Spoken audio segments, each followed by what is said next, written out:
Have you ever lost your parents in a crowd? It happens to me all the time. You see, I'm a pretty short person, and especially when I was in middle school, if I lost my parents in the crowd, there was no way for me to see over the people to find them. Like, they're way too much taller for me to be able to see past them and find my parents.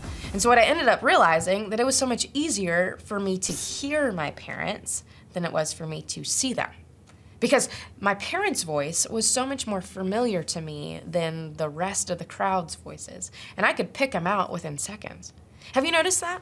Your parents' voices sound so much more familiar to you than everybody else's, so it's easier to find them. You see, over the last few weeks, we've been talking about our world, and we started by saying that God created it all. But then we started talking about how, humans came in and we ended up messing it up. We ended up ruining it with some of our choices, and it started with Adam and Eve, and now we've got this brokenness in the world. You see, that brokenness is actually sin. And when Jesus came into the world, his goal was to fix it, to say, hey, let me build relationship with humans again. And so what we see throughout the Bible is Jesus saying, hey, let me come into your life. Let me be a part of it and build relationship again. And I know the world is broken. I know there's sin in the world, but he is our answer. He's saying, I am the solution. And so when we invite him into our lives, we're actually brought into God's family. We're brought into a relationship with God that is so much better than we could have asked for.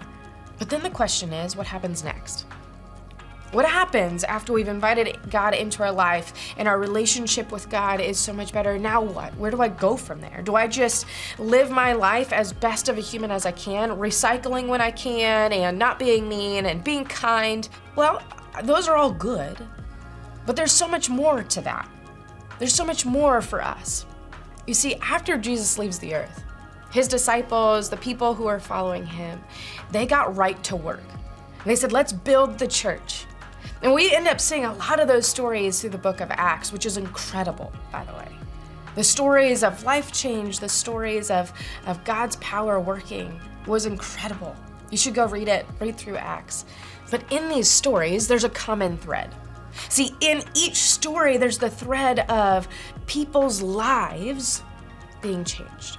People going out and into other people's worlds and saying, hey, you need to know the goodness of our God.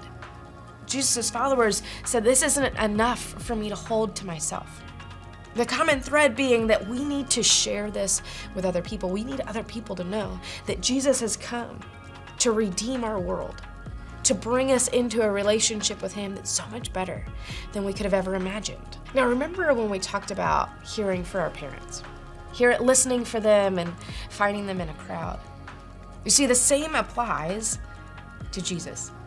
The more we listen to Jesus' voice, the more familiar it becomes and the easier it is to hear it. But not only do we need to hear his voice is something that will act as a guide, something that allows us to say, hey, where do I go next? What do I do next? And as Jesus says, hey, develop a relationship with me, he also says and invites us into the mission of introducing other people to him. You see, Jesus invites us into the mission of redeeming others. That's incredible.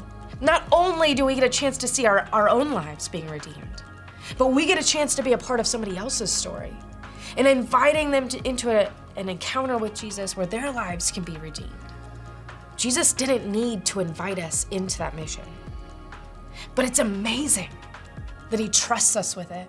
It's an amazing opportunity for us to say, this is what my life used to look like. And now, because God is redeeming it, this is how my life has changed. And I want to invite that for you. I want to bring you into that so that your life can be redeemed. You see, this whole idea is actually something we call the Great Commission, where Jesus said, go, introduce other people to me. You see, Paul goes in a little bit more and digs in, and so I want to look into it a little bit more with you. It's in 2 Corinthians. For God was in Christ, reconciling the world to himself, no longer counting people's sins against them. And he gave this wonderful message of reconciliation. So we are Christ's ambassadors. He is making his appeal through us. We speak for Christ when we plead, come back to God. For God made Christ, who never sinned, to be the offering of our sin, so that we could be made right with God through Christ. Did you catch that word there? Ambassadors. Ambassadors is a big word. We don't really typically use it nowadays. When we do, it's usually about like a country is sending one person to speak on that country's behalf. And so we have an ambassador for the United States that can go to other countries and speak on our behalf.